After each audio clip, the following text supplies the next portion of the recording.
This episode contains material that might be triggering for some. If you need to stop the podcast at any time to take care of yourself, please do so.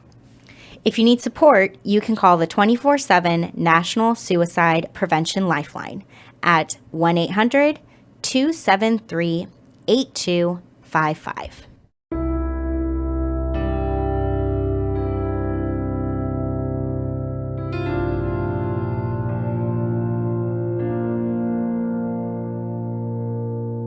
Dialectical behavior therapy was created in the 1980s by Marsha Linehan in Seattle, Washington. Today, DBT is taught all over the world. We're two therapists who believe everyone can benefit from DBT skills. I'm Kate. I'm Michelle.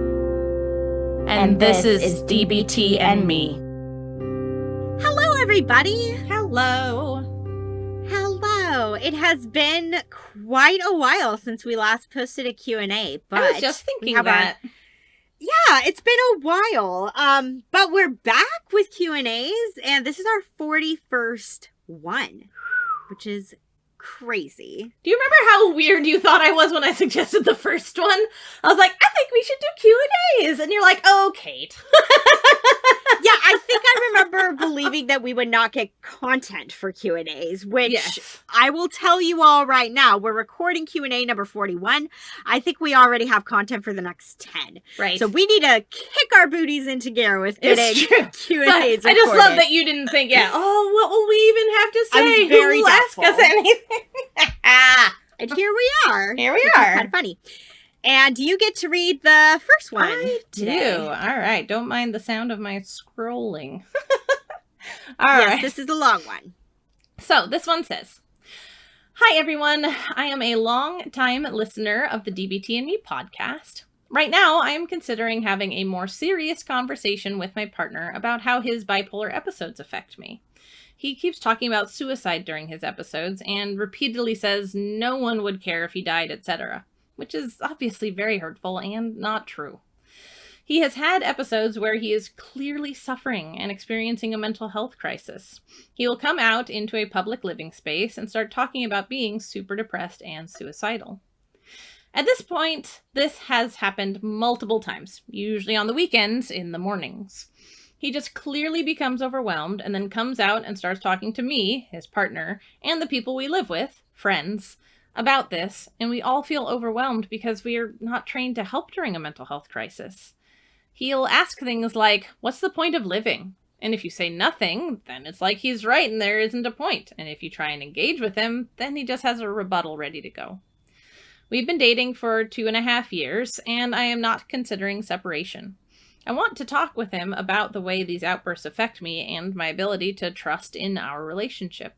It feels really scary and also emotionally demanding. I feel like I'm walking on eggshells, and I almost regret the weekend approaching because I wonder if I'm going to have to spend the entire weekend caring for him during an outburst.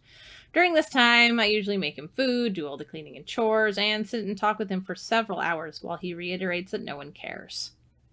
While I'm not considering separation, I want to address how important it is for me that he gets help so that this unhealthy pattern does not continue.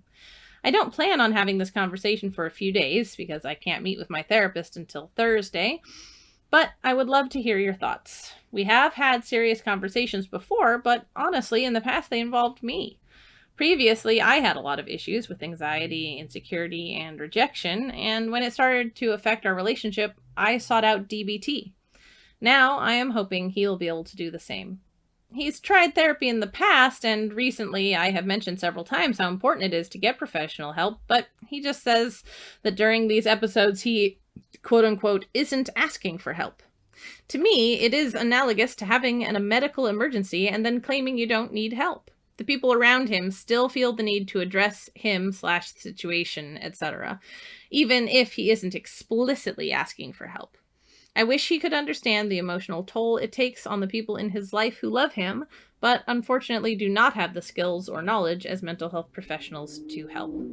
I'm hoping this helps others, and I am open to any suggestions. What to remember, skills to use, how to go about the conversation, what to remind him of, words to avoid, or phrases that would be helpful. There you go. Yeah. So there were a couple things that I thought about just now as you were reading through this, Kate, that came to me. This seems to happen frequently on Q&As. We have our notes ready to go with how we're going to respond, and then I hear it read out loud. And you're like, wait a second. And fresh things come to me. Exactly. So 2 new things came to me while I was hearing Kate read this just now. The first is the section where the listener is talking about how the partner is expressing suicidal thoughts. Mm-hmm. So he's doing this in public areas with other people that the 2 of you live with. And the listener says, right, we all feel overwhelmed because we're not trained to help. So a common thing that I recommend, this works really well with parenting. I think I've mentioned it here and there in other episodes at various points in time. I'm a big fan of this, not that. So this isn't anything DBT related, but when you're going to tell somebody that you don't like something that they're doing, tell them what you would like instead. So instead of trying to go to him, because this listener is writing about how they're planning to have a talk with him and how to go about this talk. And so instead of going to him and just being like, hey, this is what you're doing, this really isn't effective, we don't know how to help you, make sure that you say what you would like instead. Maybe you would like it that if he is experiencing suicidal thoughts, that he tell you in private. Maybe that's what you'd like. Or maybe you'd like it to be that if he's experiencing suicidal thoughts and he shares it, to say, I want you to tell me that. And also, if I'm trying to help you, is there any way that you can also keep an open mind to any advice I might have to give? Or something like that. Like tell him very clearly what you would like. Because it's super easy across the board to fall into a trap of just telling people what we want them to change, what we don't like them doing. Yeah. We want to make sure we also tell them an alternative and what we would like. So that's something. The other thing that stood out freshly for me reading this was when the listener says, during this time, I usually make him food, do all the cleaning and chores, and sit and talk with him for several hours while he reiterates that no one cares. Now, I'm not saying that this listener's partner is in any way trying to be manipulative or like get that kind of response from the listener. My guess is this is pretty unconscious on both of their parts and outside of their awareness. But, this listener is really reinforcing that. And I was looking up the episode number on, we realized this a long time ago, the episode numbers might be different depending on what platform you're listening on. But on Apple Podcasts, it's episode 34, Strategies for Increasing Behaviors You Want. And listener, I would encourage you to listen to that episode, because we talk about in that episode is how we can, without even realizing it, we can really reinforce people's behaviors. Again, people don't do this to be manipulative, but if somebody learns, when I do this, then this is the response that I get, they're just going to be more likely to do it. And so I don't know if that's part of what's going on here too, but to really try to strike that very tricky, difficult balance of I want to be here and support him. And I also don't want it to be that really the only time he's getting support from me is when his mental health is deteriorating. I want it to be that. Sorry. Yeah. Go ahead, Kate. No, okay. I was in, right now I'm leading or co-leading the, emotion regulation module, and one of the very first handouts, I think even on night 3, is the handout. Remember, it says like what's making it difficult to regulate my emotions, and that's immediately what I thought about, because one of them says is like the environment reinforces my strong emotions. And that's exactly what I was thinking about, is that his environment is reinforcing that. Yep. Yeah. If I'm having a hard time, other people around me stop what they're doing and they listen and they pay attention to me, okay. Nice. So again, it's really difficult because you do want to support him. You do want to pay attention. You do want to listen, but we want to make sure that, I mean, I'm repeating myself now, but yeah, you don't want to only be doing that when he's in crisis. You want to really make sure that even on his best days, you're really showing up. And on his worst days, you're showing up in just the same way so that it's not getting those waters muddied of him getting that reinforced. So it's really tricky and challenging, but something to think about. The things that I wrote down, though, to get to my notes. The biggest thing, first and foremost, is to let go of the outcome. Listener, you are not responsible for his behavior. You're not responsible for his emotions.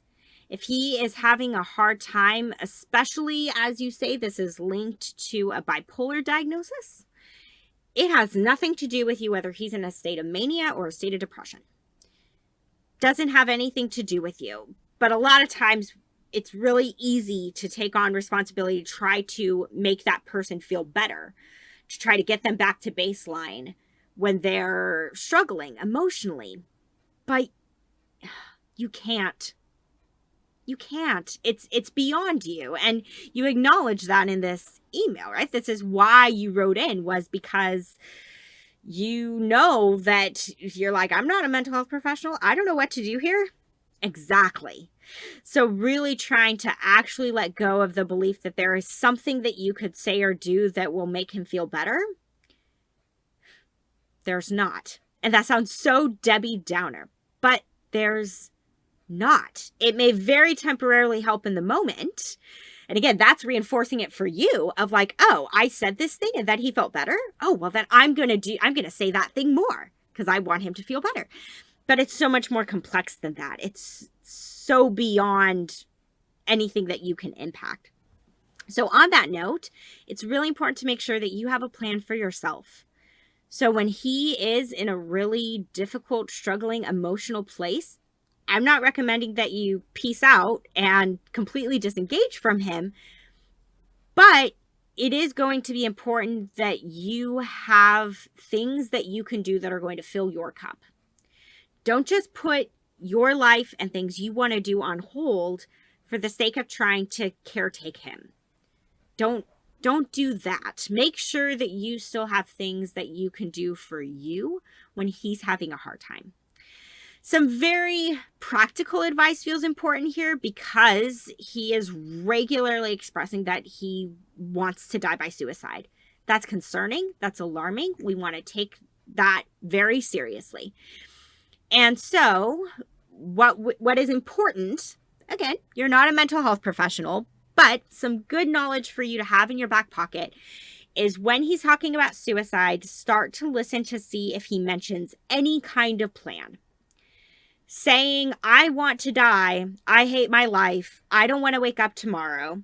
That's very different than sometimes I think about killing myself in X, Y, or Z manner, right? That's a shift. So if he starts talking about a plan, that's concerning. And that may require some action on your part to try to intercede, especially if he has the means for that plan. For example, if he says that he's thinking about overdosing on medication that he takes and he has enough medication in the house to overdose on, that's really concerning. We want to try to then restrict the means, make sure that he would not have access to that medication so that he would not act on that plan if he decided to. So if you start to hear him say more specific things about how he might attempt suicide, then it would be a good idea for you to call the Suicide Prevention Lifeline. We list the number at the beginning of this episode, but you can Google it. But yeah, call the Suicide Prevention Lifeline or call 911 if his comments start to really concern you.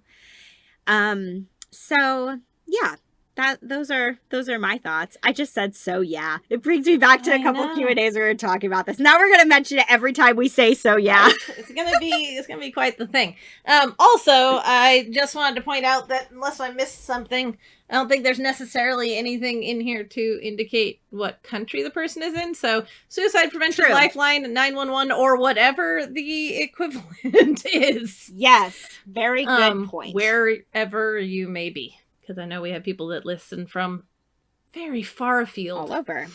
Okay, so let's see. Michelle had a lot of really excellent stuff to share.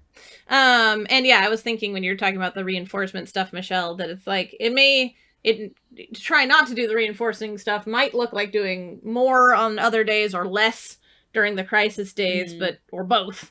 But just trying to make it so it's a little bit more even keeled. Exactly. Less difference. You do the same things no matter how he's doing. Right? Yeah.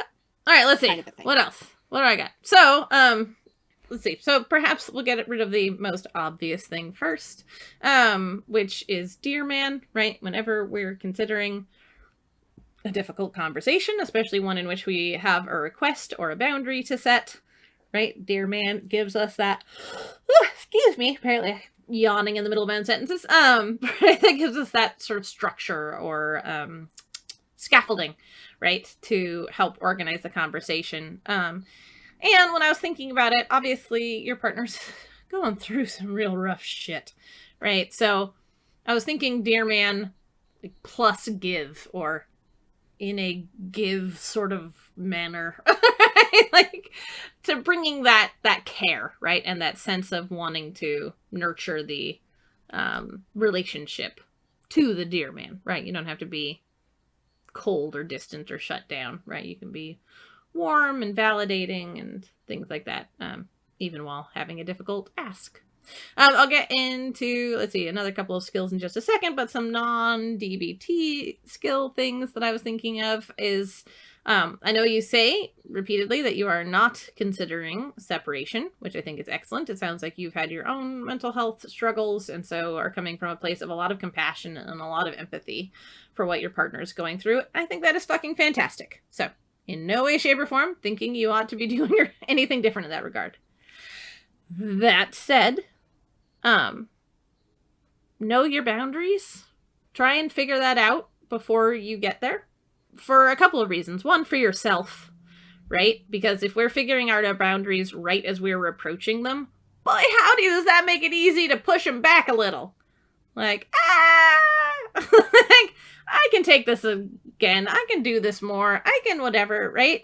But if you sit down now when you're not pressed, right? When you're not up against your boundaries and figure them out now, it's going to be a whole lot harder to talk yourself out of them if you eventually reach them, right? Which you may not, but it's good to know what they are ahead of time for yourself. And also because that gives you the space to share them with your partner enough in advance that he has a chance of avoiding them, right? Just like you might be likely to bulldoze over your own boundaries if you don't think about them or notice them until you're tripping over them. If you realize them right at the end and they're like, oh, by the way, you can't do this anymore. Like, that's a 180-degree turn. He might not be able to do that quickly, right? And so it both gives you warning and gives him warning. And also just, that you be willing to leave if you have to. Sounds like you're not there, and I support that. I think sometimes people can get really,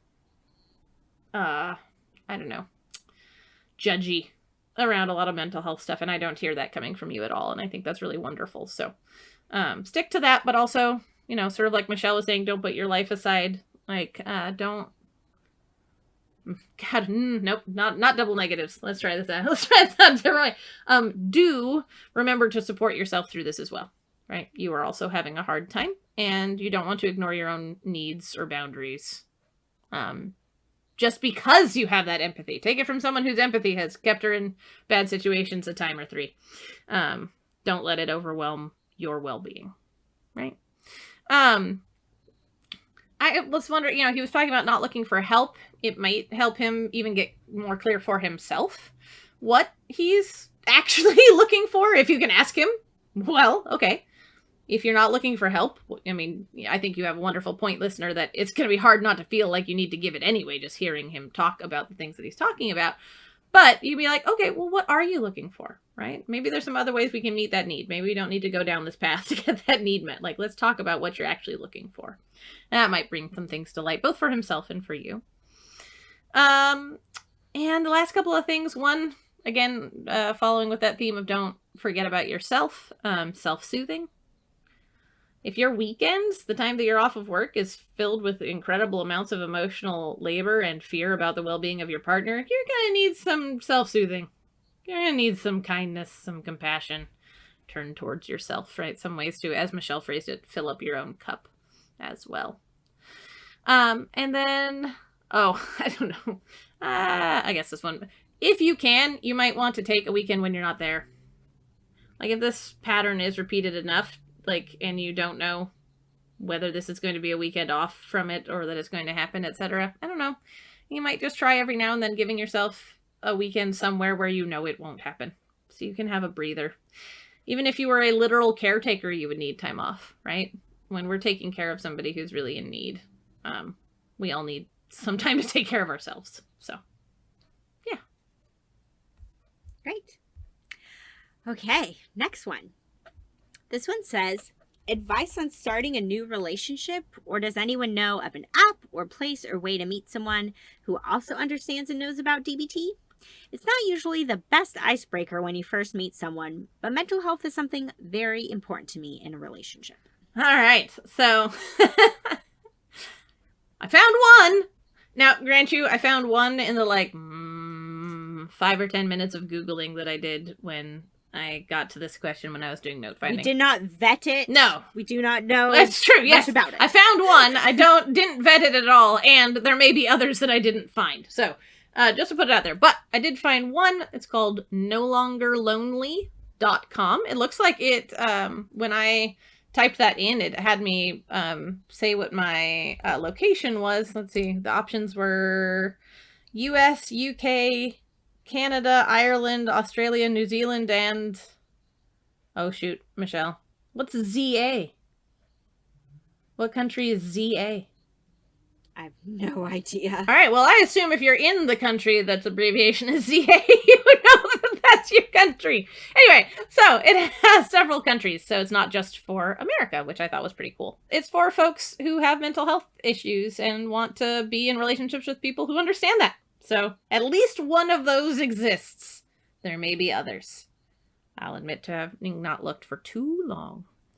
And then my only other thought, I admit my response to this one is relatively brief. And I think it is a little, just half a bubble off from what Michelle says. But I do want to say, remember that you get your people by being you. It may not be that you want to put in giant, 16 font, bold, italicized, underlined at the top of your dating page, I have depression, all in caps or something. I don't know, whatever your diagnosis is, right? Not necessarily saying you need to put that out there as though it is the absolute most important thing about you. That said, I wouldn't be shy about it. I wouldn't be secretive or quiet about it. If it comes up naturally, it comes up naturally. And even if it doesn't come up naturally, it might be something that you want to bring up pretty early on. Just because I know how quickly chemicals can happen between humans.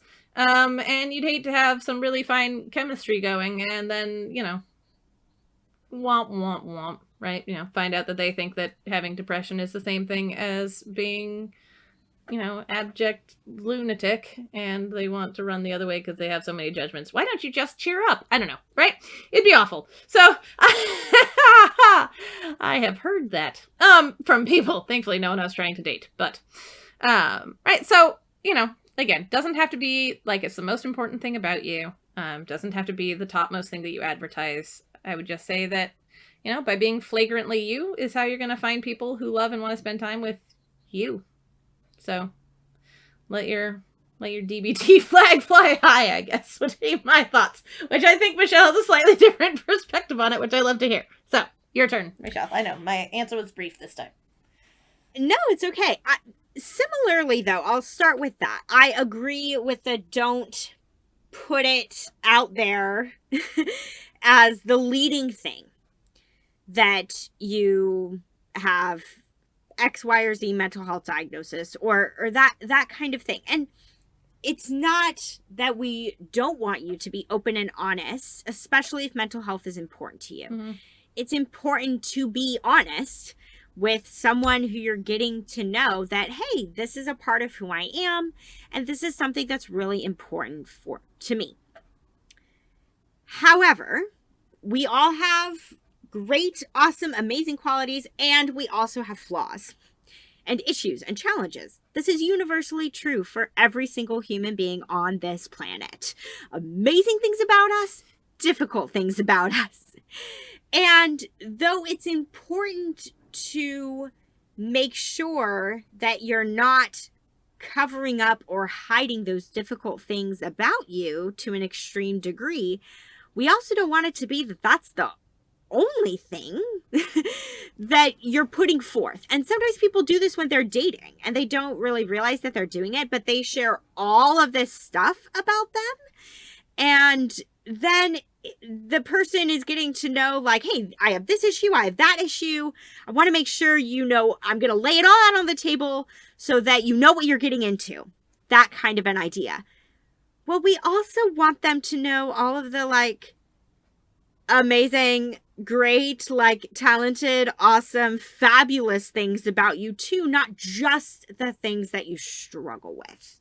Not just the difficult things from your childhood, right? Like, not just your trauma, not just that.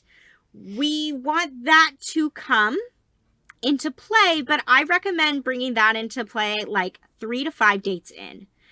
Then start opening up about that stuff. You can with online dating if you want to. Again, I would keep it vague. You can, though, say on your profile that mental health is important to you. You can say, like, hey, like, learning more about my mental health and making sure that I'm taking care of my mental health is something that's really important to me.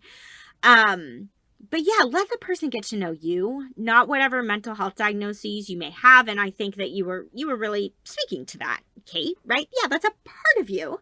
But we want them to know the other parts of you. Yeah, I was just thinking if it comes up on date 1, I don't give a shit. But that's where we are different. Oh, I see what you're saying.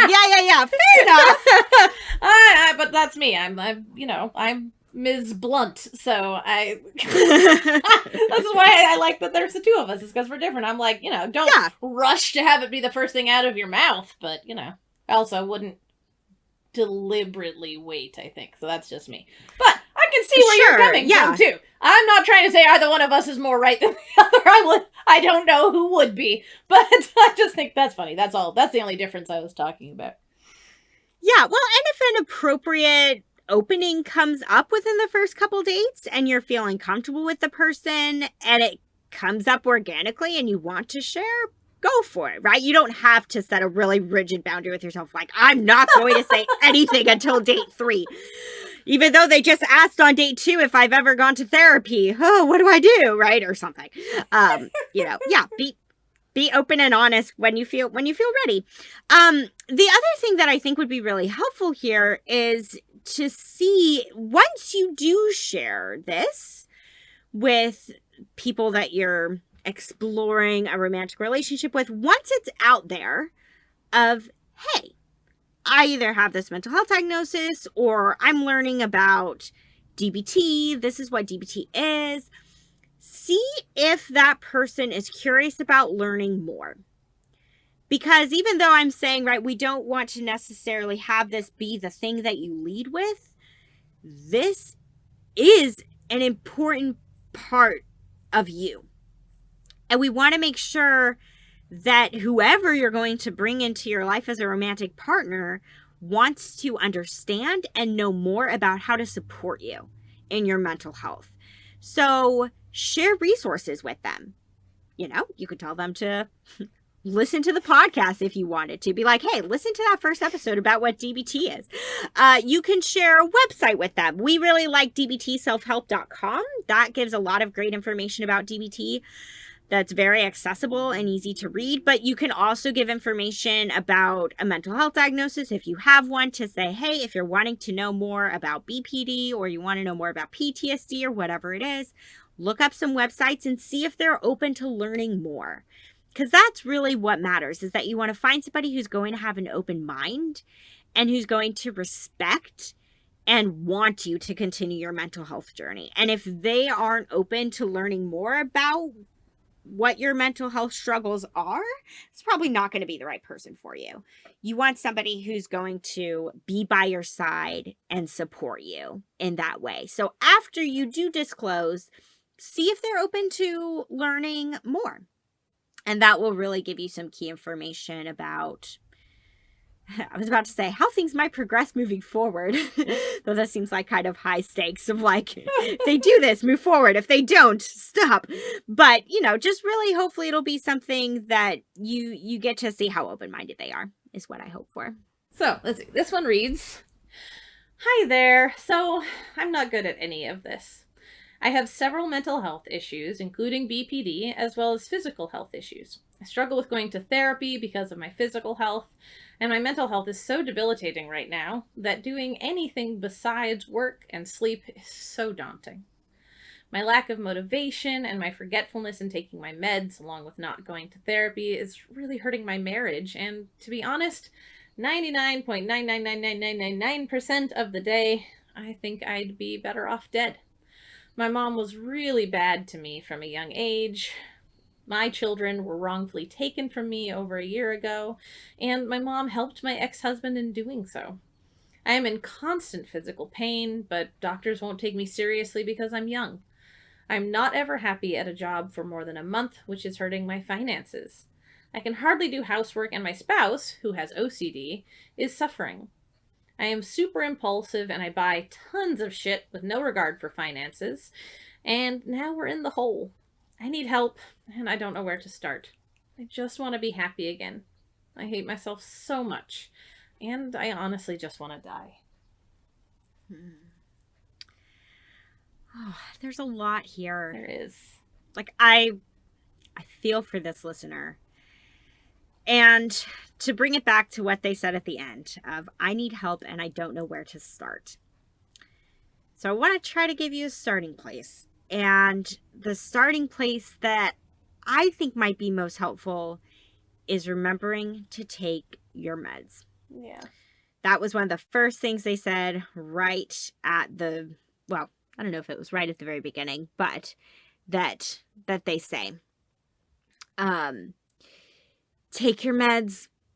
That's going to be really important. And forgetfulness with taking medication. I mean, there are strategies that can help with that. I'm a huge fan of setting alarms on my phone. I won't remember to take medication unless I set an alarm on my phone. I just have an app that I put in all of my medications, how much of them I'm supposed to take, what time of day for it to remind me.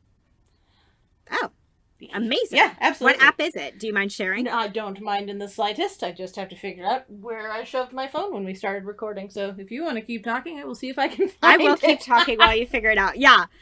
Super basic. Maybe you're already doing it. I also find it helpful to put medication in pill boxes, like the, Sunday through Saturday pill boxes rather than in the pill container. But get back to taking your meds. Because a big piece of taking your medication, that's part of please. And beginning at please, by and large, is a good place to begin with most things when we are spiraling. It's so important to come back to please and taking care of our physical bodies. Did you find the name, Kate? Yeah, it's just, I don't know why it seems like a silly name to me, but it does. It's just called My Therapy.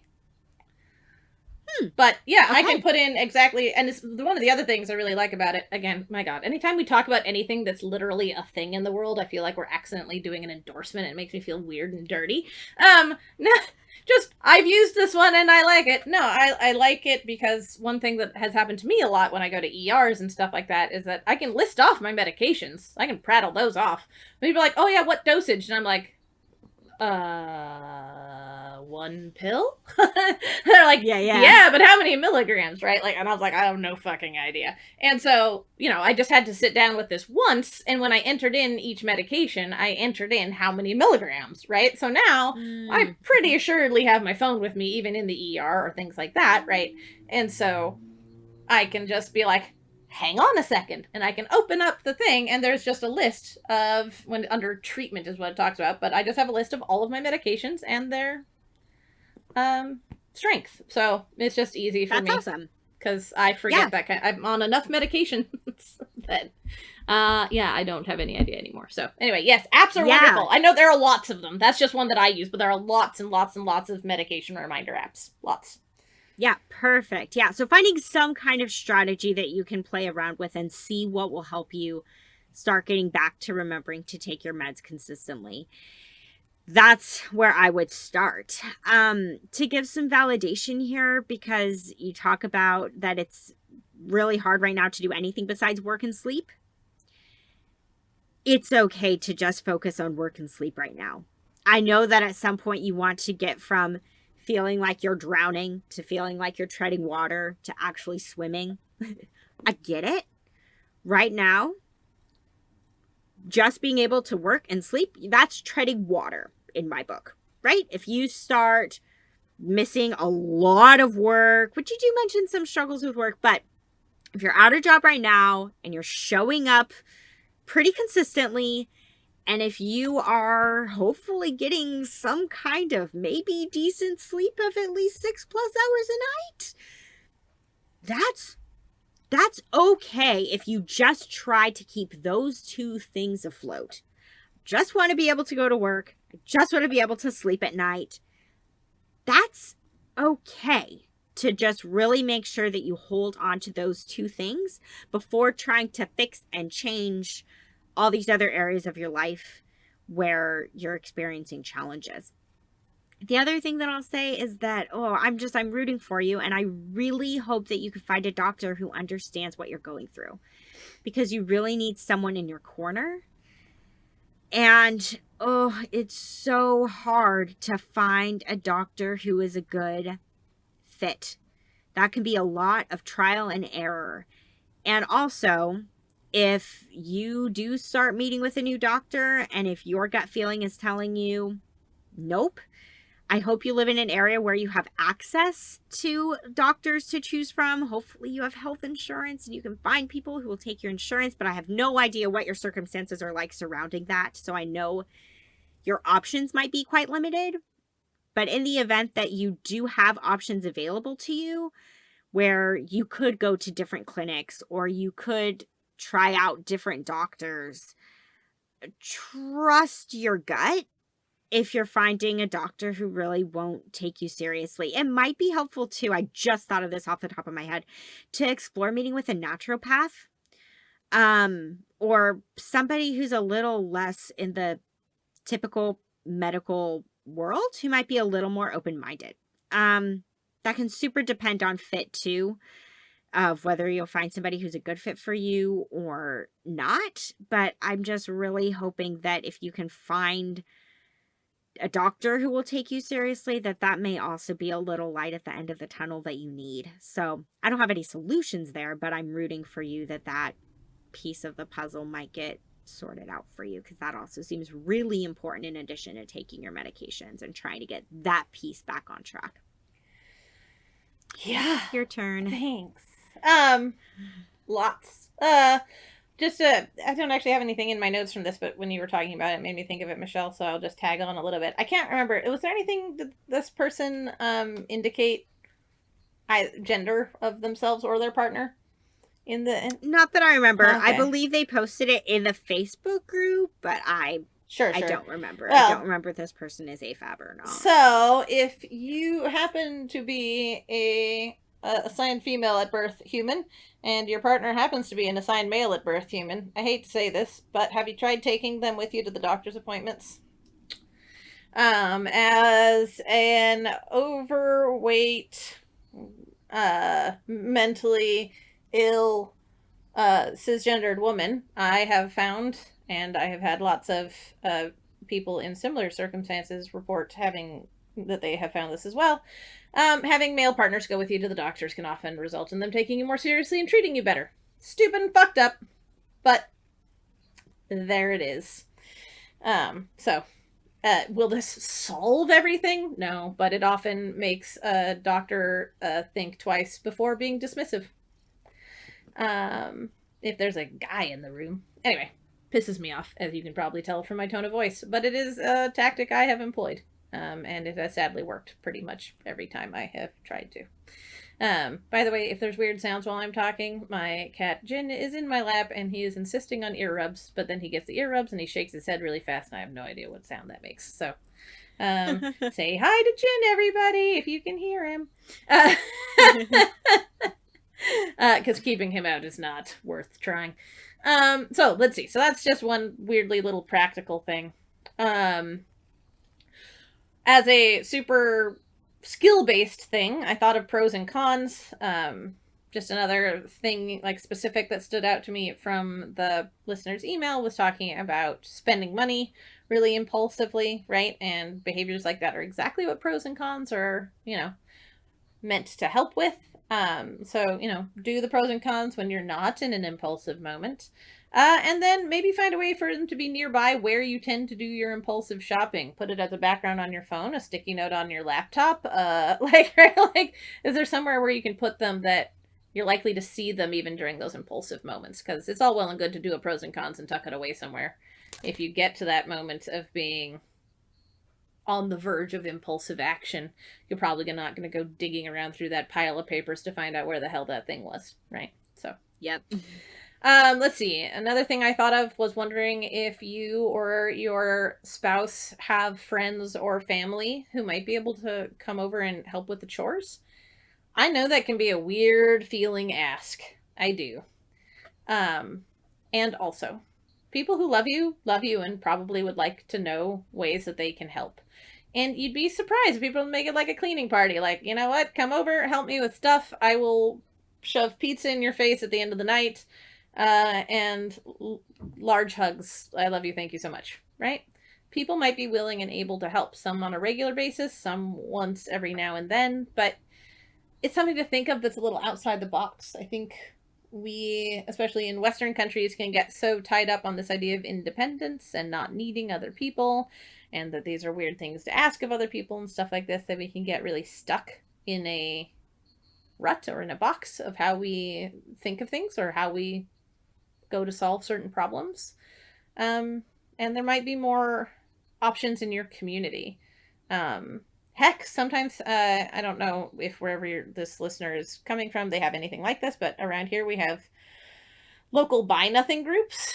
But that's not just for things. I've had people show people like, hey, I just need someone to come over and help me with chopping up this firewood. I need someone to come over and help me move this couch. I need someone to come over and help me with, right, like household tasks that they don't have anybody else to help them with.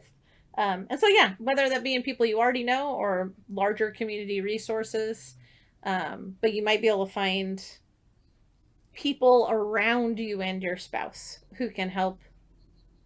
Well, yeah, I was going to say more than that, but who can help with things that are really daunting and difficult to tackle right now. Let's see. Another thought I had is you talk about just wanting to be happy again.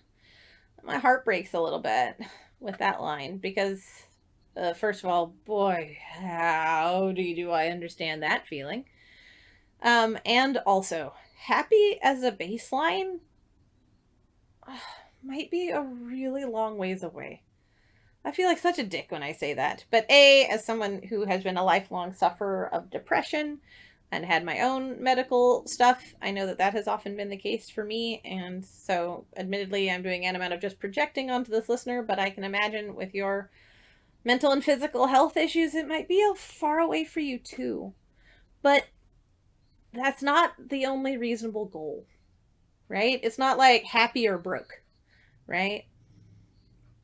Happy as a baseline can be a really high bar, but can you find happy moments, pleasant moments, lighter moments, right? And I mean moments. I don't even mean days. I just mean, it's so stereotypical, but it is actually one thing that brings me an awful lot of joy in small moments, especially when I'm suffering a lot. So, like, did you get to smell a flower and that one breath in was just lovely, right? That's a moment. That's something to key into. That's something to look for. That's one of those things to look for to help maybe make it so that you're only sure that you'd be better off dead 99.99% of the time rather than 99.9999% of the time, right? Pay attention and see if there are little moments, seconds even, where you smile, where you laugh, where you're at ease, right? Because I'd guess you're still having those now and then, here or there, from time to time. And they may be getting ignored or not given much weight because you're striving for this happy. It may not be the time to be reaching all the way up to happy. It may just be time to be reaching for happier. You know, things being easier before they're easy, right? And yeah, again, I don't mean to be being a Debbie Downer, but also sometimes I think realism is the best medicine. Like, setting the bar where it's reachable is going to feel a lot better than striving for a bar that's miles out of reach.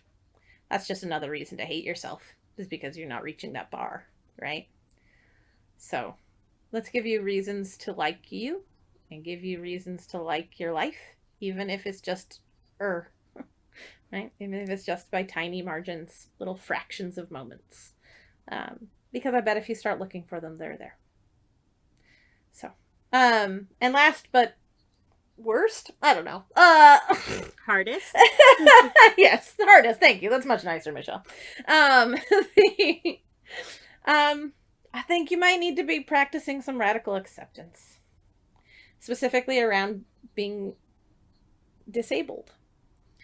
A few things to keep in mind, right? Disability can be physical, mental, emotional, right? Like, mental health can be a disability, as can physical health. Right? So one way or the other, right? There might be a couple of different ways that disability might be finding you.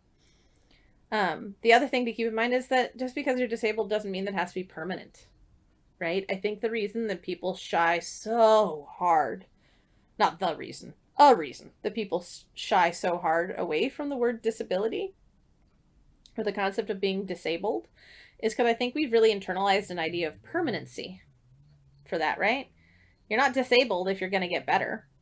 Like, screw you. I don't know. One of the best examples in my life is my mom was on crutches for 6 months once. She got a disability placard for during that time. It was a limited one, but boy, did she need it and make good use of it, right? When you're going to, even if it's a limited time disability, that doesn't mean it's not a disability. It's so hard to accept being disabled. Temporary or permanent, it doesn't matter. And since it sounds like your health stuff may still be mysterious, again, as someone who's had mysterious health issues, a mystery disability has got to feel even fucking worse, right? Yep, there's something wrong with me. Nope, I don't know what it is, how to treat it, or if it will ever get better, right? That's a fucking rough space to be occupying. But it's the space you're occupying, right? Like, if your mental and physical health issues are to the place where you can barely do anything but work and sleep, right? Outside the house tasks, even outside the house tasks that might help your mental health, if those are feeling impossible, that's a disability, right? Anxiety can be a disability, right? Depression can be a disability. Any one of innumerable health issues can be disabilities. And it's such a hard way to conceive of ourselves. We have so much ableism in our society. It is, I think, one of the least spoken about isms, in part because it is possibly the most ubiquitous. And so I think that's another one of the reasons that we run away from it so hard. It's that there can be an awful lot of internalized ableism. But if you can accept that you're disabled, you might be surprised by how freeing that can be and how it allows you to adjust both your expectations of yourself and your expectations of your life and your expectations of those around you, right? Like, everything can shift to a place where maybe you're like, okay, I wouldn't expect this person in a wheelchair to just get up and walk up these stairs. Probably going to need to find some way to accommodate the fact that they're in a wheelchair. all right, well, if I have a disability, what ways does my life need to change so that I can be having accommodations, right, for my disability? And so I think, there's a lot of room for being surprised by how much radical acceptance can help on a lot of different subjects, but especially, I think, around the subject of disability. Because if you're disabled, you're already disabled and you're already dealing with it. You're just dealing with it while expecting yourself to be something else. And that just makes it harder. So, be kind to you. Try and leave space for your life shifting. And, yeah, I'm sorry. Good thoughts, Kate. Thanks. I feel like such a Debbie Downer. Your stuff is way more fluffy. It's like you had really good things to say, though. Okay. It was good stuff to share. Good. And now we're on to the last one. Hey.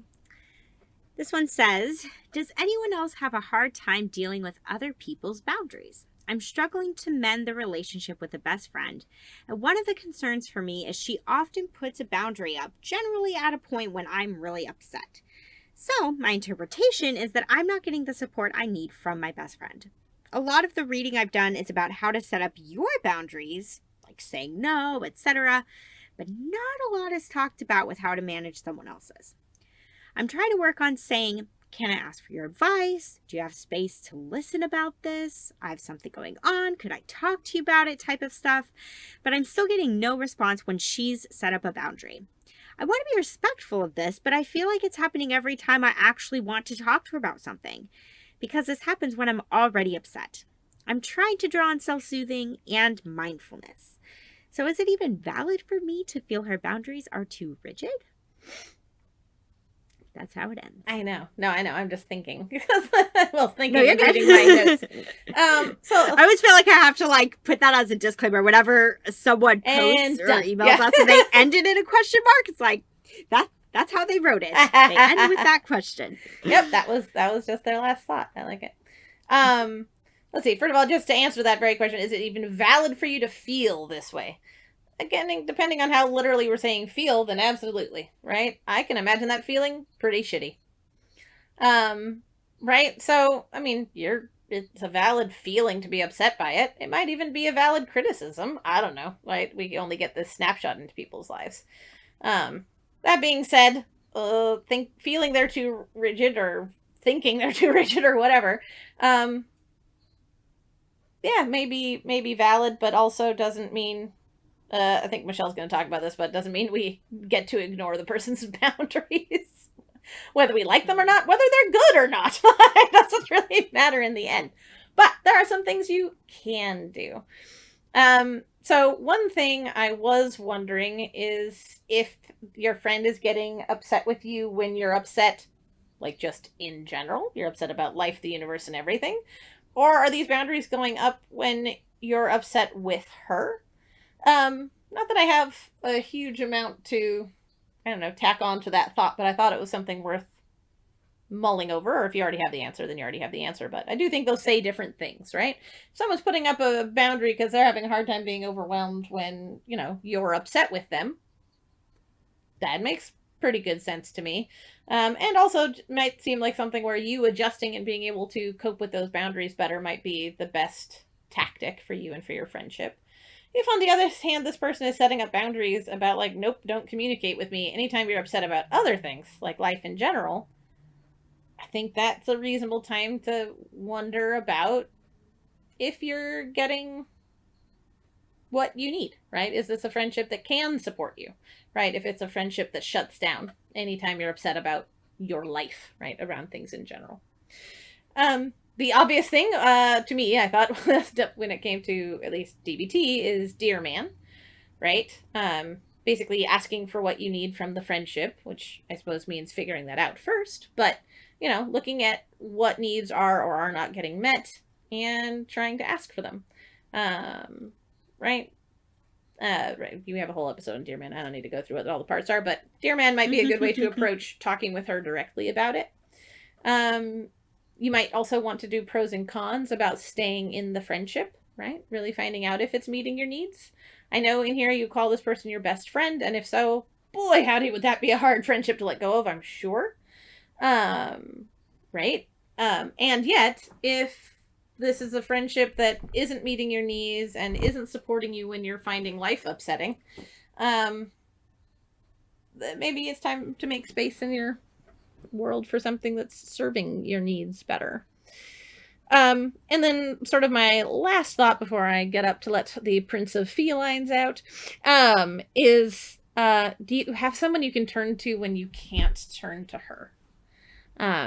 You know, I don't know if you, listener, are like this at all, but I can be certainly guilty of, like, if a friend of mine that I usually turn to about something, if they are gone on vacation or they're really sick or just their life is overwhelming and they don't have space to talk very much right now, I just stop doing the thing. I don't think to reach out to other people. Like, I have to be really, really deliberate to be like, look, this isn't the only human being in the entirety of your universe that you can talk about this with. It's just the person you're used to talking about this with. Branch out, Kate. And so I just wanted to say, in case you haven't already considered it, think about, all right, do I have a pinch hitter for these times when I'm really upset and need someone to lean on, and for whatever reason, my best friend isn't there? So those are my thoughts. I'm going to let the cat out now. Your turn, Michelle. Yeah. Yeah, good thoughts. I really like that at the end of thinking about who else you can turn to, because it is really easy to forget who else we might have in our lives that we can lean on when we're so used to leaning on one person. And yeah, Kate's right. I mean, the first thing I wrote down is that we don't have to like other people's boundaries in order to respect them. It's so hard when people set up boundaries that we don't understand and don't like. And if they're a boundary that keeps us out, right? Someone draws a line in the sand and says, don't cross this line. And we're like, but, I really wanted to get over there. And now you're saying I can't go any further. Darn, right?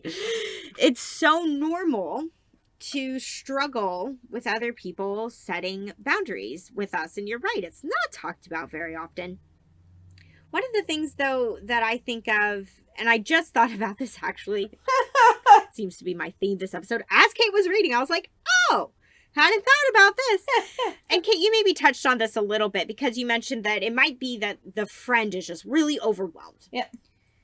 With stuff in her own life. And I kind of had that thought too, hearing this again.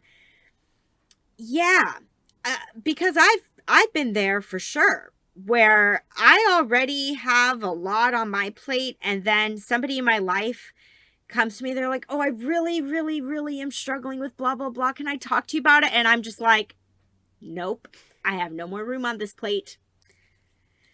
I don't have any more room on this plate, and it has nothing to do with them. They're not doing anything wrong by coming to me and saying, hey, can I talk? I've had a hard day and I want to share it with you. They're not doing anything wrong. I'm also not doing anything wrong by telling them no. Mm-hmm. And I think that's true here maybe with you and your friend. You're not the bad guy. She's not the bad guy. It's just things aren't lining up that when you need her, that she's able to be there for you in the way that you'd like her to be. But it may not have anything to do with you for why she's not able to be there for you. There just may be other things that are already taking up a lot of room on her plate. And it would be fantastic if it didn't feel like a burden, I suppose, for her to be there for you. But the reality is that no matter how much we care about another person, sometimes it is a burden to take on their stuff too. It's hard to really intentionally create space to be there and support another person when we have a lot going on. It takes mental and emotional effort and energy to do that, and your friend just might not have it to give to you. Kate brought up a good point. I don't want to repeat it too much about then, if this is happening a lot, right, then can this friendship really meet your needs? Maybe, maybe not. That is a good thing to reflect on. But I thought of something. I'm going to verbatim give you a script, listener. So feel free to rewind if you need to hear it a couple times, to write it down if what I say sounds good to you. Of course, if it doesn't sound good, then toss it out. But something very specific that you might consider saying to your friend is, I understand that right now isn't a good time for you. Please let me know when you think we can talk next because I would really like to share this with you. So what that does is basically say to your friend, I get it. Your plate might be too full right now. Whenever something comes off that plate, and if you feel like you have space and the ability to give me the time that I'm looking for to share, just let me know. And then my hope is that that's really taking the fair element of fast, because that's being fair to you, right? Of like, hey, I have something that I want to say. I want to say it, but it's also being fair to your friend to recognize that you might not be able to say it right now. And how can the two of you come together to figure out how your friend can still be there for you at a time that works for her, right? Maybe she's not able or wanting or willing to talk today, but maybe in 3 days, maybe then. When she doesn't have as much going on in her schedule, or she doesn't have to work, or whatever it is, then maybe she's like, yeah, I do. I want to be here for you. But yeah, let's talk in a couple days. I want to validate how shitty that can feel, though, if you're in the middle of an urgent, I'm having That's a really true. bad time. I may not be having that really bad time in 3 days. Yes, that's a good point. Not saying the friend is is doing anything bad. I just want to own that be. the 3 days solution may not feel like a solution if it keeps coming up when there are urgent problems. Yeah, definitely. That's a good point, right? Depending on what you're wanting to talk to her about. Yeah, and the urgency of it. That's when, like he was saying, it might be really good to have a pinch hitter. Right. In your corner of, okay, if I really need someone tonight and my friend can't talk to me tonight, who else can I talk to? Because, yeah, there might be some times where it's like, oh, okay, yeah, like I'm wondering if, I'm nervous about this job interview and I really want her to like give me a pep talk, but like the job interview's in like 4 days. So if she can't talk to me right now, that's okay. Just as long as we talk before the job interview kind of a thing. Oh, I really need her, right? But it can wait. And then there are going to be things that can't wait. So very good. Not criticizing your thing. I love your script, actually. No, I love the add-on. I think it's shitty. Valid.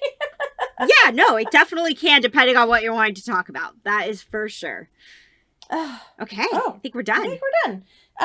So let's see. Email us so we can continue to be 10 or more behind on our Q&As. To be clear, we do respond to the people individually, not just in the Q&A. Yes, all of these listeners have gotten responses already. We just share these because we figure other people may also benefit from hearing them. So please feel free to email us, dbtandmepodcast@gmail.com. And we also pull a lot of these from the Facebook group. So, right, DBT and Me Podcast, also on Facebook. Are we up to 3,000 members? We were at 2,900 last time we left. Not quite, but we're getting close. So close. Help push us over. Join the Facebook group. Because we love the online community that's being built there too. So yeah. Until next time for see, I just like finding things in numbers apparently, Michelle. Next one is 42, and if you're the right kind of geek, you know why that's cool. And with that thought, we'll talk to you next time. Thanks, everybody. Bye. To learn more about us and the DBT skills we're teaching each week, join our Facebook group. Simply log in to your